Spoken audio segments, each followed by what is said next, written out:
হাসপাতালে এখনও সংকটাপন্ন অবস্থায় পোপ ফ্রান্সিস। ২৪ ঘন্টায় যার কোনো উন্নতি হয়নি।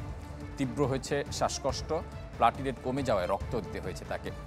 নিউমোনিয়া আক্রান্ত হয়ে ১ সপ্তাহের বেশি সময় ধরে হাসপাতালে চিকিৎসাধীন রয়েছেন তিনি।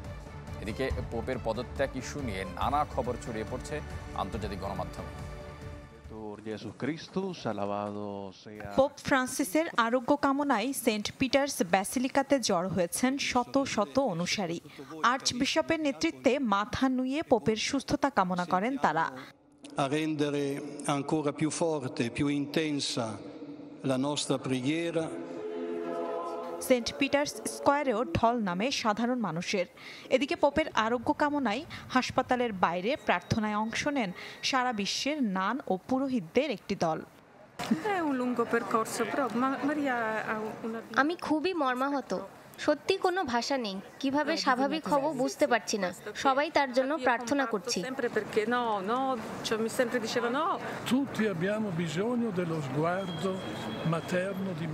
গোটা বিশ্বই যেখানে ঘৃণায় ভরা, সেখানে তিনি ভালোবাসার বাণী শোনান আমাদের।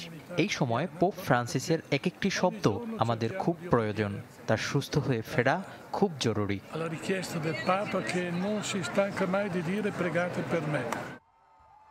গেল 14 ফেব্রুয়ারি শারীরিক জটিলতা নিয়ে রোমের জেমিলি হাসপাতালে ভর্তি হন বিশ্বের ক্যাথলিক খ্রিস্টানদের প্রধান ধর্মগুরু পোপ ফ্রান্সিস।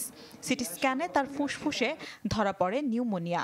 ক্রমেই অবনতি হচ্ছে তার শরীরের। 24 ঘন্টায় যার কোনো উন্নতি হয়নি।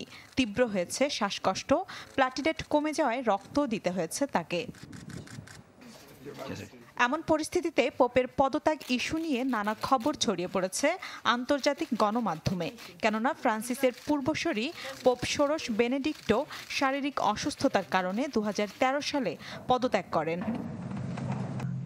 1 যুগ ধরে রোমান ক্যাথলিক চার্চের প্রধান হিসেবে দায়িত্ব পালন করে আসছেন আর্জেন্টিনার নাগরিক পোপ ফ্রান্সিস।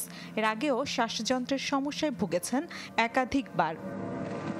মিলা খন্দকার, চ্যানেল 24।